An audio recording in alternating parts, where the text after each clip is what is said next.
one. Oh, really? Yeah, it was so I got like a packet of like Guinness sausage casserole mix. Yeah. And then, which you just mix with water.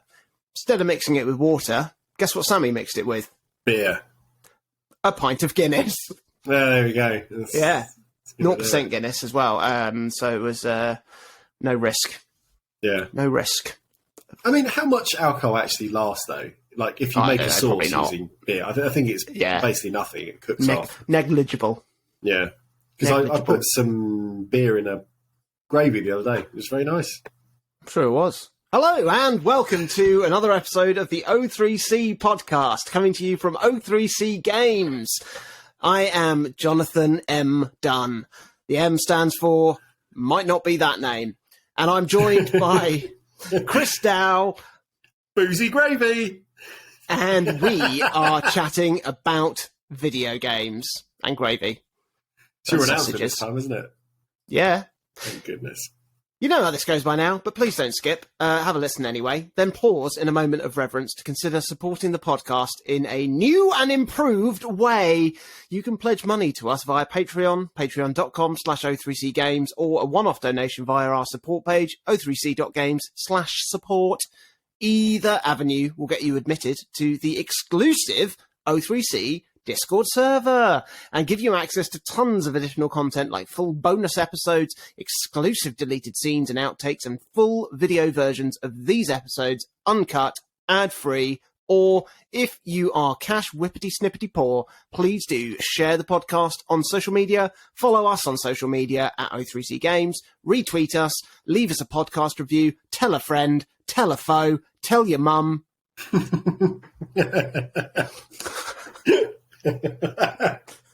Hi, Mum.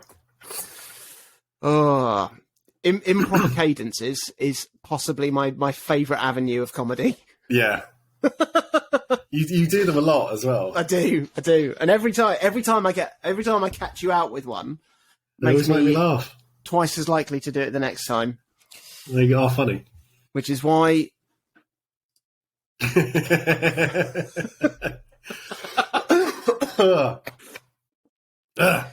So we're back. We're back from holiday. We're back from our post-holiday catch-up, and we are back with a Playdate update. It's a Playdate. Not yet. That's later. That's later. I know, it's all anyone's tuning in for. It is. They love it. Absolute sick tunes. We're going to be talking about Saturday Edition and Sled. I'm really looking forward to talking about both of those games. But before we dive into that, what have we played this week? Hang on. But before we do that, I need to remember to leave space for the jingle, you see. How much have you got to talk about? Not tons. I've got 3 games, but not loads of stuff to say about them. All right. So I think we'll do it in separate chunks today, just 1 and 2. Do you want to know what I've played this week? Go on, enlighten us. Not that. That's not a game. Absolutely not that. That's a horrible belch. That was yeah. That really was, wasn't it? That was the Guinness. That was the Guinness gravy that came deep from Ireland.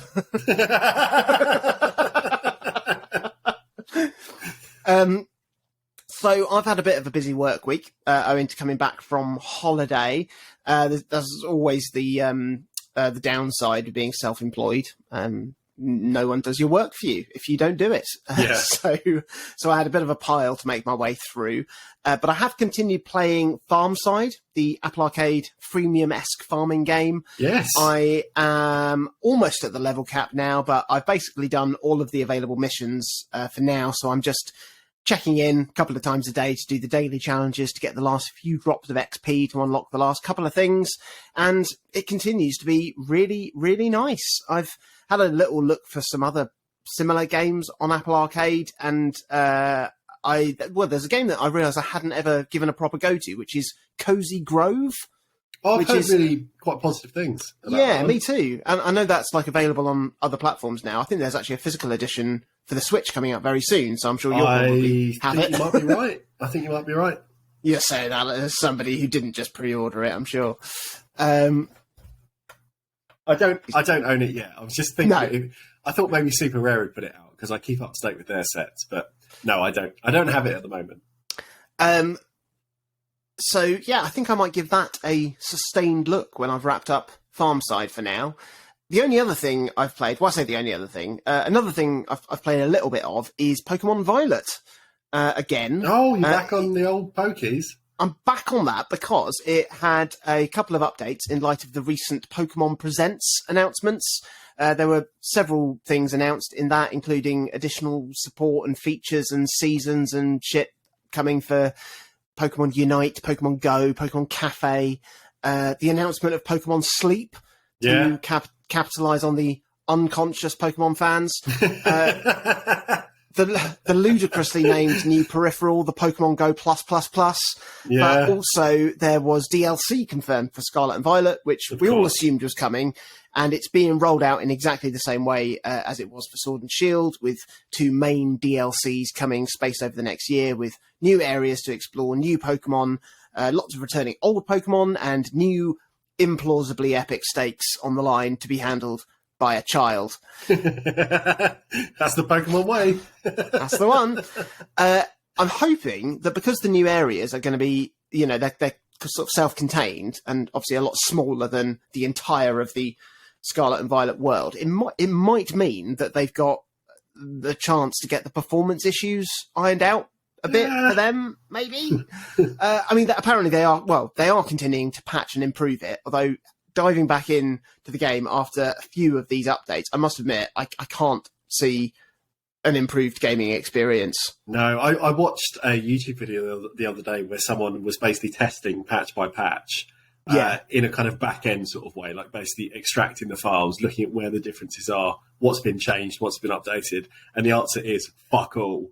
So every time they say there's been a stability update, it's not actually happened. It's just lies. Yeah. Well done, Pokemon Company. Well done, Game Freak. Yeah, we've really, I don't know. I feel like they've dropped the ball more than normal with this one. And they're getting away with it. Yeah, because it's as still much as normal. Selling like gangbusters. Yeah, exactly. But the reason I've dived back in is because if you pre-order the DLC, you get a few unlocks immediately for your Scarlet and Violet game. Like some new outfits, hat. You get a cool regional variant of Zoroark, but most crucially, you do get access to 2 brand new Paradox Pokemon, which are the Pokemon in the game that come from the distant past or the distant future.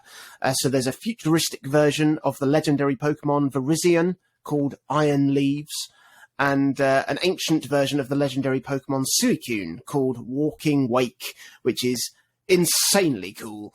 And you can battle these in the respective games in Terra Raids, and you can catch one of them per game.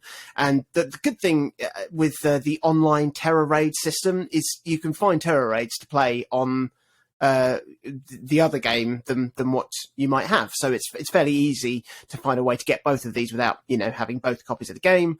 Yeah. But you can also host Terra Raids to play with your friends who may have the other version, to get them both as well. But that's quite cool. And it's a nice little taster of what's to come in the future of the games. We shall see. We shall indeed see. And the other thing I've been doing is I've played a couple of things on the Nintendo Switch Online emulation services. Oh, what, from the new batch? Yes. See if you can guess which of the... I've been playing one GBA game. See if you can guess which of the 6 available ones I've been playing. I'm trying to think what came out for it. Is one of the Metroids on there now?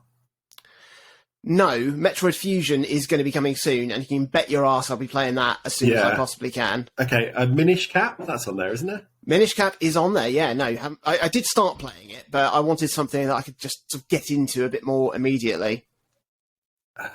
Again, I'm racking my brains because I haven't loaded it up. I don't have the expansion pass and let's use GBA as well. So you're gonna have to tell me. The other games that are on there are WarioWare, Mario Kart Super Circuit,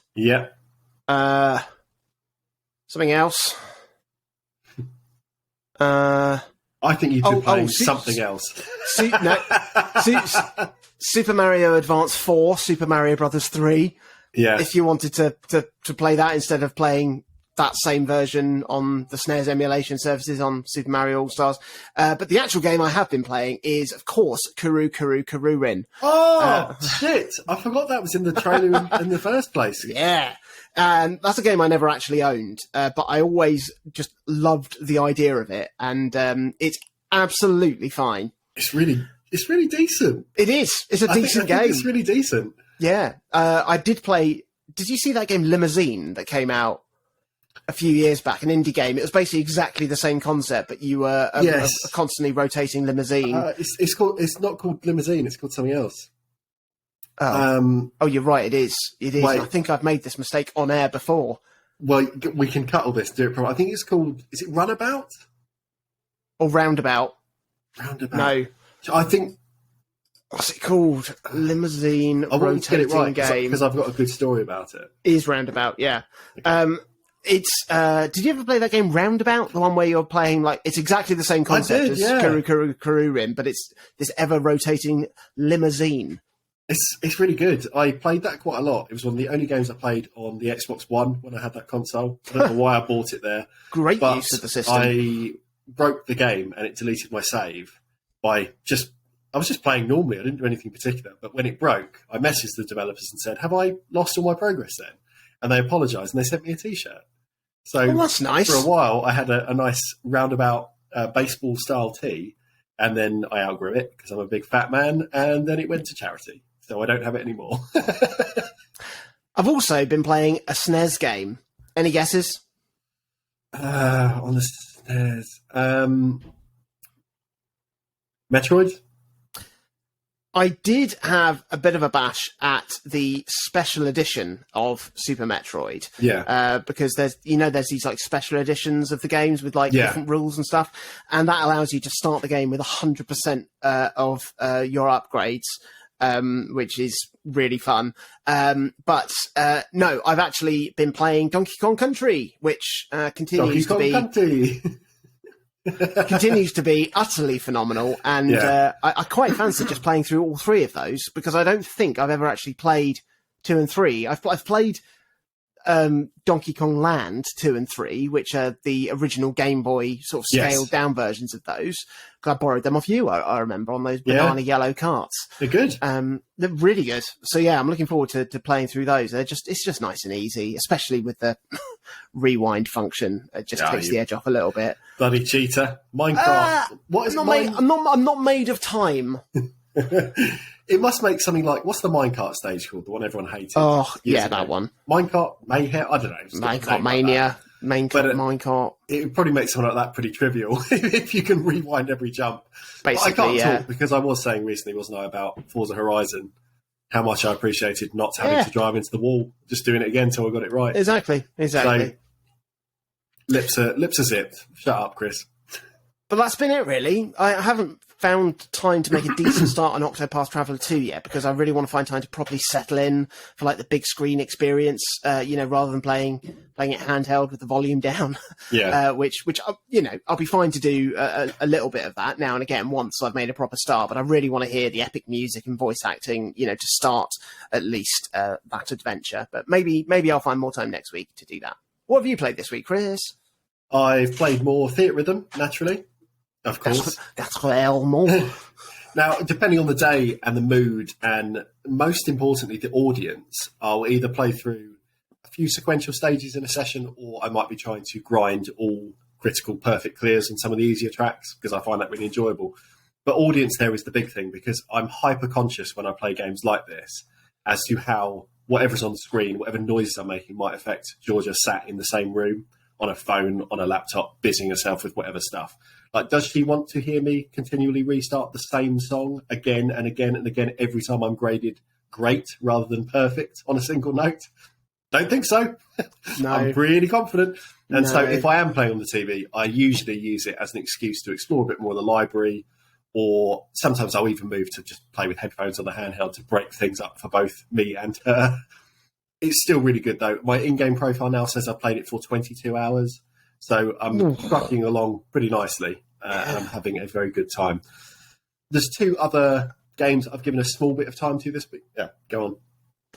How much, percentage-wise, how far through the game do you think you are, completion-wise? Oh God, probably nowhere. Like I've played through in the series mode, which is kind of the individual game kind of mission style section.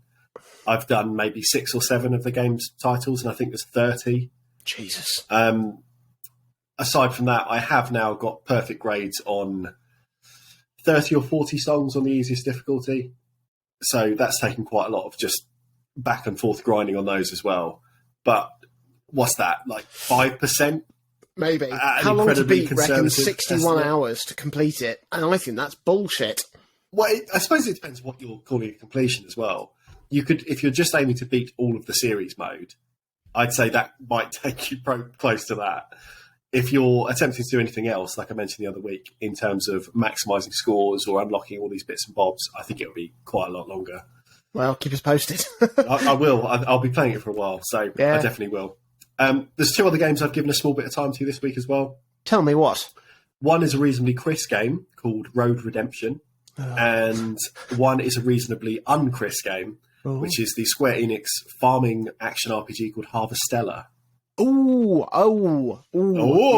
I'm intrigued by that. Yeah, Road Redemption is the easier game to describe and categorise.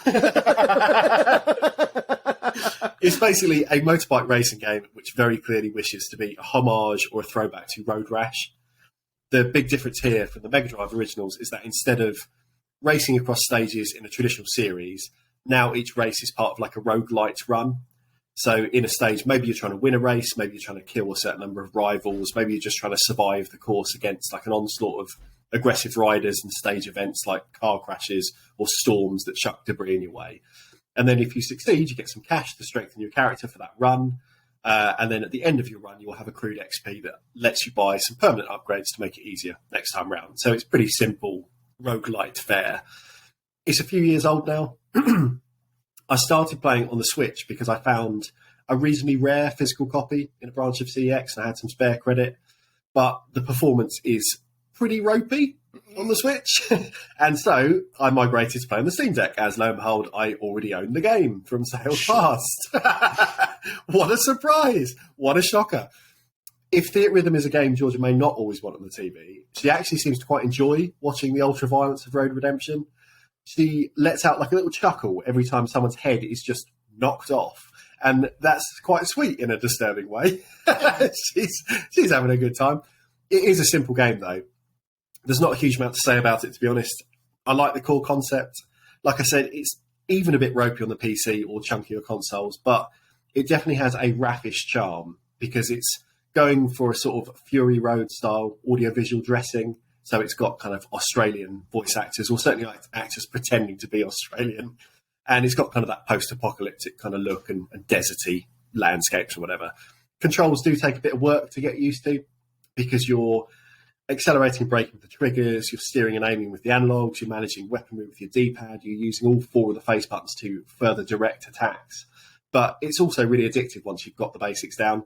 I think it will probably remain on rotation for a week or 2 at least, or it might just be until it scrolls off the recently played list on the deck and I forget it exists for a bit. But, you know, having an all right time with that. Harvestella, on the other hand, totally different. It is a bucolic, plant the seeds and dig 'em up. Oh, yeah.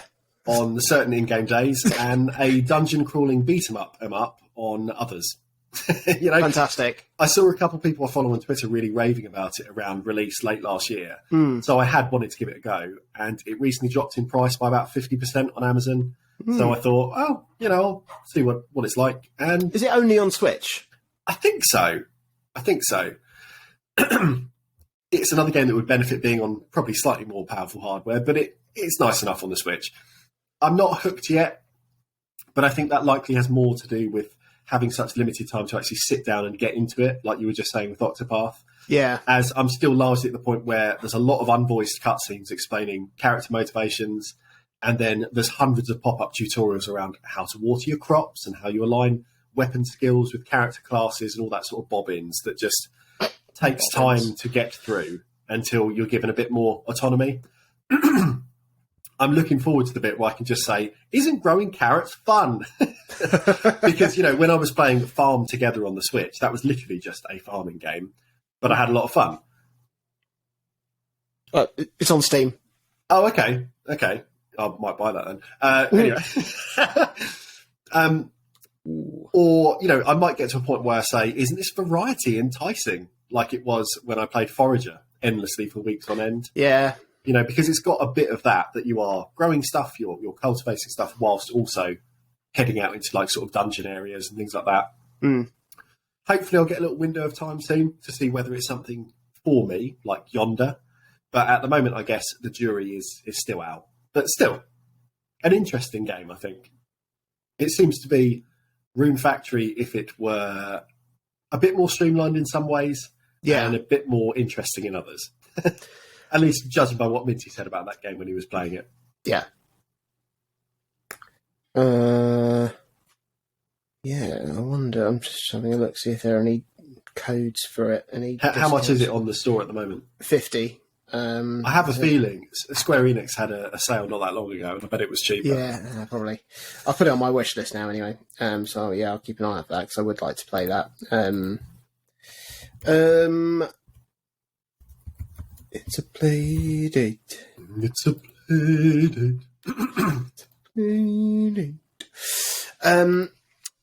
So it is another week of Playdate updates. What were the last two games we played? They were middling, weren't they? Middling. Or was it? Oh no, it wasn't. They were really bad. Was it Questy Chess and Executive Golf? Yeah. So we had a bad week. We had middling Questy Chess. Middling Mesty Jeff. Jeez, that's hard to say. Yeah. We had Twiddling MasterChef. Twiddling MasterChef, and just middling Questy golf. Chess. Just and awful executive shit. Oh, I'm sorry, Dave Makes. It was a bad game. Yeah, they really made it bad. They really shit out a pooper. Sorry, Dave. Hopefully this week is going to be a little bit better. We have two games to talk about. We have Saturday Edition, a narrative puzzle game that Chris is going to talk about. But before he does that, I'm going to tell you about Sled, which is the first in-house developed game for the Playdate by Playdate's very own Panic. Yay! So expectations quite high, and I'm not sure whether or not it was a strategic move to release their game like in the middle of the season, just in case they needed to tweak and adjust it in response to, gamer feedback on some of the earlier games, maybe. But it really is very polished and, crucially, incredibly fun, I thought. Yes. At its heart, it's not a million miles away from Hypermeteor that we spoke about a couple of weeks ago, which was, again, not a million miles away from being a fairly straightforward Asteroids clone that was it was sharp enough to make for a fun experience, and it's possible that the starting point was the same for Panic as it was for those developers, which was make an Asteroid game for the Playdate and then see where that leads. And in the case of Sled, it leads to a lot more things than Hypermeteor, which basically settled on just one main additional mechanic by having the asteroids be split into dark and light sides. And if you hit the light side, it splits. If you hit the dark side, you die. And it is basically just a high score chaser. Sled, though, is a fair bit different. And it sees you pilot a small spacecraft in a volume, and you need to collect sparks that are floating in space. You collect them by drawing a loop around them, like Nights into Dreams, which I realise is a very, very mainstream touchstone for comparison. I wrote the exact same thing in my notes. And as the levels progress, you encounter more and more mechanics and more sophisticated obstacles, from like enemy ships hunting you down to electric fences you need to avoid. But you also get more powerful movement mechanics, like being able to boost to draw quicker loops or escape danger. And you control your ship's rotation with the crank, which feels incredibly responsive. Then you have some abilities mapped to the face buttons, and it's just really, really good fun. Like, they know what features to add to make things more fun and challenging, rather than just making it harder. It's fun to make loops. That never gets old. When, you time your boosting to weave a tight loop and get out of a tough spot, it feels amazing. And it's not just an arcade score chaser. It's not just one ramping up level. It's split into separate worlds and separate levels. So there is a real tangible sense of progression as you make your way through it. And the stages are short enough for you to try several times without too much stress when you cock up. And it's immediate to reload the stage and try again. And it's just very quick, very satisfying. You feel like you fucked up. You don't feel like the game's fucked you over. Yeah. It's very, very tightly designed. The sound design is really great. There's loads of texture to the sound effects, and the music's really good. Crunchy and punchy. My two favourite sidekicks from the 70s. Not a real thing, but probably were. Could have been. They're cancelled now. Operation U-Tree. Oh yeah, and it's one for the Brits. And it's the whole thing is topped with just really clinical aesthetic design that just makes it, polished is the word. It's a really polished package. It's exactly what it should be from Panic showcasing their own system. Basically shows everything that the system can do in a very, very quick, snappy, immediate way, and it's great fun. I think it's a real banger. How did you get on with it? Hang on, I'm just checking one thing. Yep, it's fine. It's really good. It's a really cool video game. Simple as that, really. It's been a difficult week for me professionally. I've had a lot to do, just as these things go sometimes, a lot of pressure. But this has also exemplified again why the Playdate is such a unique proposition, because my mornings have become, as of late, a rush to get up, shower, dress, eat breakfast, and then immediately start answering emails, checking lesson planning, organising my day and my calendar, all before I leave the house at 7ish. And feeling really extra stressed this last week, what I've done each morning is just allowed myself 5 minutes or so of Sled before I sling my bag on my back. And it's been able to lift me up just enough to get in the car and get going. It's like an immediate dopamine hit, courtesy of the Playdate, like a nice boiled sweet. And the Steam Deck wouldn't do that because, it's instant on, just as the Switch is, but games just take that little bit longer because of how they're designed, and they're meant to be bigger experiences, whereas this is play a level, you're done in literally 30 seconds if you need to be, and that's really, really satisfying. You've already mentioned, and I love it when we have these overlapping touchstones. It feels like playing Nights into Dreams. Yeah. In the same way we played Questy Chess and went Balan Wonderworld. Like, these are not everyday references, but I think they are right in both cases. Same creator. Yeah, they are. Yeah, sorry, I didn't even make that connection. This is the Yuji Naka Wonderland, isn't it? He's in jail. Famous for insider trading. He's just pled guilty to that recently. Yeah. Anyway, they're guilty for making Balan Wonderworld, though, No, but that crime will be trialed at a different stage. The constant motion of this game, the looping patterns that you're using to take out enemies or collect sparks, it's lovely. And it's a classic indie game in that it's built around a simple nugget of an idea, essentially just saying you can use the crank for rotation. But then that nugget is pushed and pulled to a very natural conclusion. Like, how far can we take it before it's not going to work? There's no fat in this game. Yeah. When you've wrapped up all of the game stages, you can just say, yep, happy with that, I'm done. Or it can be a score chaser if you fancy. Can you grab the sparks a bit quicker? Can you take those turns any sharper? Sorry, George is just hovering in the doorway. She's closing the door. She doesn't want to come in. Can you take those turns any sharper? Like, you don't need to pursue any of that. But if you want to just play the stages and put it down, fine. But if you want to carry on going, you can perfect each group of stages. You can really spend the time doing it. And again, that made me think of Nights, because as a kid, I played Nights for the spectacle. I just liked whizzing around, listening to chirpy music, perching by some of the crudely rendered Nightopian sprites sat on the floor of each stage. Yeah, the little whistlers. But returning as an adult, if I play Nights now, I realise it's a game of speed, of kind of one more loop, of bigger chains. It's great. It's on both of our lists. It's a cool game. And Sled, I think, has that same balance. You can chill out and beat the stage, almost as if it's like a puzzle to be cracked. but then you can come back and master it if you fancy, and it feels really good to do so. I've shifted in opinion a few times this season as to what should have kicked off week 1 of the Playdate's first run of games. And I think as of now, at this point, I'd say a combo of Star Sled and Crankin's Time Travel Adventure may have been the best pairing in showcasing the Crank, like the best twofer they could have gone for. Yeah. Because that would show off what the console does in terms of input. It would showcase the screen, because they're both really lovely looking games. And also it showcases that this is a device that can offer a traditional sort of arcade experience like this, as well as an untraditional sort of concept like Crankin. It's a cool device. It's a really cool game.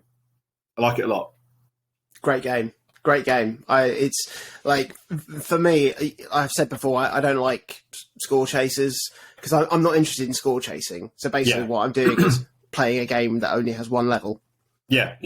Because I'm done then, So this is, for me, infinitely more enjoyable than some of those arcade-style score chaser games on the Playdate, like Hyper Meteor or even like Flipper Lifter, which is really, really good, but also, once you unlock the stages, that was it. Yeah, that's it. That was it. And this is just, I love it. I really, really love it. What about Saturday edition? Does this measure up to Star Sled? Does it measure up to anything? I'll tell you. How does it measure up, Chris? I'll tell you. I've got my tape measure right here. Oh, yeah. I've got one of those big retractable ones that's going to fly back and snap me in the fingers. This is Saturday edition. That is not my penis or a tape measure. It's a point-and-click game. It's a classic LucasArts style adventure game, essentially, where you're talking to people, you're moving between a selection of scenes, you're attempting to solve puzzles and progress the story by interacting with objects and teasing clues from dialogue and collecting items that will hopefully be of use somewhere down the line. It's really good. Again, the Saturday edition is a slow game, but it's slow by design. You're controlling a character named John Cornfield. He's a security technician, so think like digital locks, CCTV installations, that kind of thing. And you start the game with the context that John had made headlines 10 years before the story takes place with his vivid accounts of alien abduction. And the story then picks up with a new string of current disappearances that are potentially being linked to new sightings of mysterious lights in the night sky. After a little opening playable dream sequence where John is attempting to negotiate his way through the gates of heaven despite not being on the list, you're plonked into the game world proper, and then things start to unfurl. You've got a classic adventure game opening, that there are police outside your apartment door, reasons are unclear, but in kind of almost like respect of the lineage of this genre, your first job is then to get out of the apartment without using the front door. And that kind of lateral thinking really sets the scene for how the majority of puzzles and interactions will play out, because this is very clearly a point-and-click game that likes and knows point-and-click games. You control John directly with the D-pad. The B button opens your inventory. The A button interacts with objects in the world. And, I don't know if you found this, the crank, basically unused in all gameplay, allows John to just roll his shoulders if he stood idling. I did not discover that. It's a neat little touch, which highlights the next point I want to make about the experience. The art, the animation, the sound design, and the writing are all outstanding. Like, it looks and sounds so good. Yeah. This is perhaps, I don't know if you got this reference because you haven't played it as much as me, it's the most Kentucky Route Zero adventure game I've played since Kentucky Route Zero. Yeah, I had that written down. Yeah. I mean, these games are nothing alike really in terms of play, with Kentucky being a bit more linear and experiential rather than being puzzle-led. But He does roll his shoulders. He does. But they are absolutely coming from a similar place of incredibly meticulous design. Yeah. Playing Kentucky Route Zero, there is no waste. And even when there's a dead end or a conversation that peters out into nothing, it's so clearly by design that it would be insulting to suggest that it in itself hadn't been drafted and redrafted and play tested and retested. Yeah. Someone has sat and gone, I'm in a corner. What does this corner feel like? Is this corner, does it look the right way? Does it feel the right way to be there? Like, it's, what a game. But anyway, that's not the game we're talking about now. In Saturday edition, everything is so carefully considered that it's almost more incredible than Kentucky Route Zero to think that this game has primarily been produced by pretty much a single person. Yeah. My favourite detail is that all of the interactions are shown in small box out frames. So maybe that's a character's lips moving as they talk. Maybe that's the police officer at your door peering into the fisheye peephole. Maybe that's John's hand gripping a car door handle or pushing the numbers of a keypad. The fidelity here on a 1-bit display in a box probably 25 pixels high and wide is astonishing. Yeah. I cannot believe how clearly these things are rendered. Like, all of these interactions could just be done with a text prompt, and the outcome of playing the game would be the same, but the feeling wouldn't be. You know, a message that says this door is locked just doesn't communicate anywhere near the same level of subtle frustration that comes with a gorgeous animation of a hand gripping the door handle and failing to turn the knob just that little bit. The care and detail is just everywhere in this game. There were frequently moments in Kentucky Route Zero where I would read a line of dialogue and I'd have to just like take a little moment to just sit with what I'd read before I could move on, or a scene that was set up in such a way visually that I had to take a second to absorb the majesty of what I was looking at before I pushed forwards. And although there's less dynamism in Saturday Edition because we're working with infinitely less capable hardware and every scene is being rendered as a mostly 2D plane that you're exploring in like a linear left to right, there are still frequently bits of pixel art, texturing, design, animation, or subtle sound cues, or bits of internal dialogue from John that have made me go, whoa, this is this tiny thing I'm holding in my hands. I can't believe this exists in here. Early on, you visit a mall and you're given a spiel about the healing power of crystals and rocks from a salesperson. And the way her face articulates her points in the box out, the way the dialogue is punctuated by a little audio thrum for each delivered line, and then the way that John is almost arguing with himself in italics throughout the exchange, it's really good stuff. It's really, really good stuff. I would highly recommend everyone try to play this if you have a Playdate in a nice, well-lit nook and get your headphones in because the sound score and the audio design is quiet and brooding, with, you know, Foley often cutting through rooms of silence in a way that makes it easy to miss if you're just relying on the machine's tiny little speaker. I've had nowhere near enough time to really absorb this game after a busy few days, but it's one I'm eager to find a few evenings to do properly. You know, I played a little the other day with the light of a red lava lamp illuminating half the screen before I went to bed. And Stop it. It just gave off such a particular feeling. David Lynch, go home. Like, Kentucky Route Zero is a game all about liminality, and for some reason, just the idea of Saturday Edition existing on this odd handheld, external to any other platform, demanding this sort of close focus and something like a fucking Game Boy Advance worm light to actually see what's going on, it puts it in a really similar position, in my mind at least. Then you've got like John's flowing coat seems to suggest there's also some neo detective noir influence going on here and there. And equally, maybe the alien contact angle could expand into like a full curtain twitching Cold War style allegory or an odd solar punk style conspiracy. Like, I don't even know at this stage. It could go anywhere.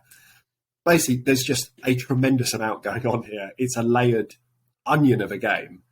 And if you have access to a little Playdate, it is extremely worth your time. Really, really worth your time. Even if you're just playing it for 10 minutes to look at how nice it appears on screen, it's quite a time. What about you? Didn't like it.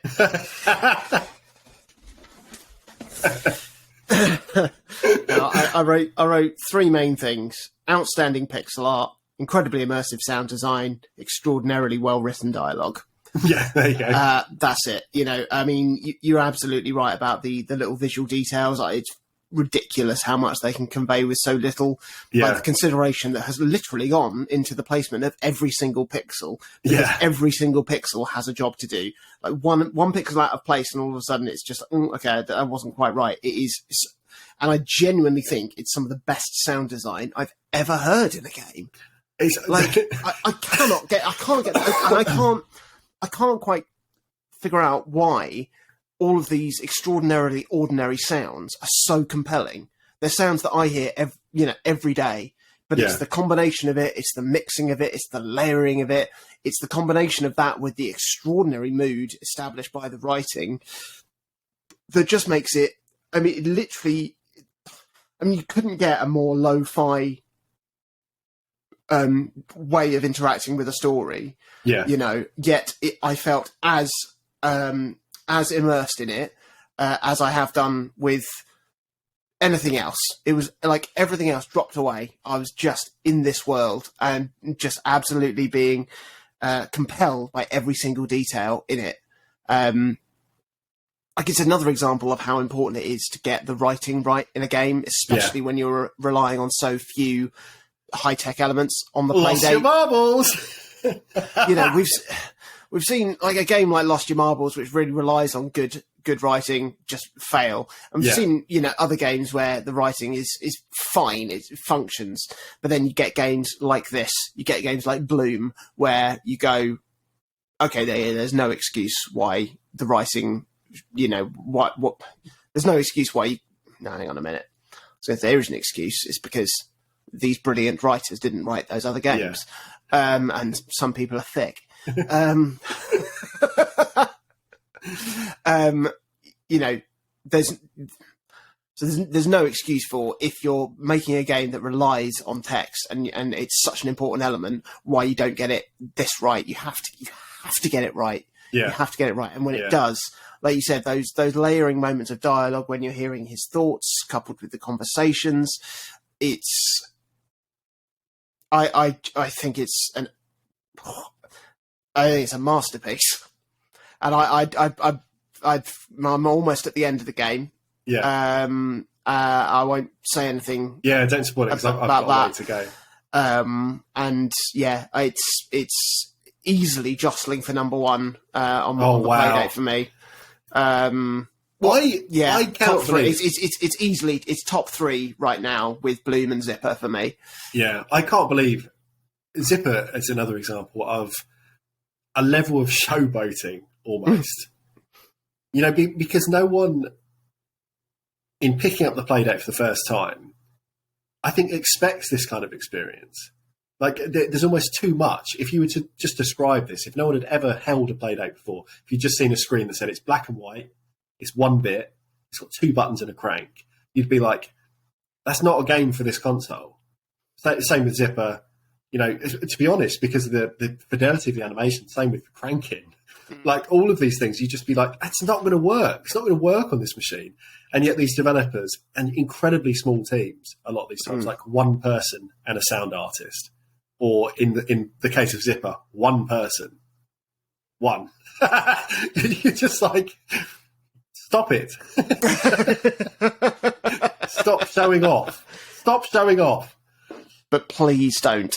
Yeah, but please make more of this. Please don't stop. Make more. Feed me. Yeah. I really wonder, we've said before, I don't know what season 2, if it's ever even a thing, will look like. But I think a lot of these developers have been working on some of these games for a long time. You know, you couldn't crack out Saturday Edition in a couple of weekends. You know, this is something that has it's not a game jam. Been in the oven for a long time. Because just the animation on John, like, dropping down a ladder outside of his apartment and watching his coat, like, furl alongside him with the sound, with, you know, the whole thing. That's like a split second on screen. And it still makes you go, oh, boy. Just take a second for that. Yeah. Like, it's noises. I'm just making sounds now. It's really good. Best week of the Playdate. I think so. Yeah. Unbelievable. I think it's the new number one. Yeah. Best week. Next Playdate update, though, is going to be focusing on 2 other games.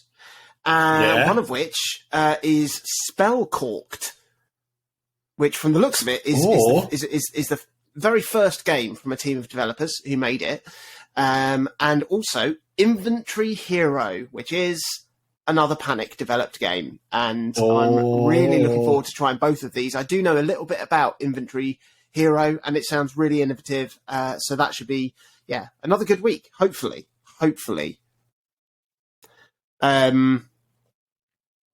So stay tuned for that in 2 weeks' time. Next week, we will be filling you in with our recent gaming activity. Will Chris have branched out to playing anything other than little bippity-boshy games? Probably not. Probably not. Well, I have branched out from a tree. Who knows? Who knows? We'll find out. I'm looking forward to. I'm. Games. What am I saying? What? I can't wait to play games for another week, and I can't wait for you to play games for another week, and I can't wait to talk to you about games in another bloody week. Should we do it then? Should we shake hands on it through the internet? Yeah. This same time. Let's meet back here. Yeah. Meet back here. Talk about games. Continue loving them. If you want to continue loving us, you can do that. You can go to our website, o3c.games, read our articles, look at our videos, share them on social media, tag us on social media at O3C Games and everything. We'd love for you to chat to us. Or you can check out our support page on that website. Consider pledging a few pounds to us via Patreon or chucking us a few quid via PayPal to say, thanks very much, keep going, we love you, and we would love that. We would. You can talk to us individually if you like. If you want to single us out on some opinions, I'm on Twitter at Jonathan Dunn. Chaz_Hodges is me. Like the dead guy from Chaz and Dave. It is. That's the same person. I know. He's dead. Poor guy. Really were snooker loopy. They were. Yeah. Unfortunately, they did support Tottenham as well, but Cole, we know.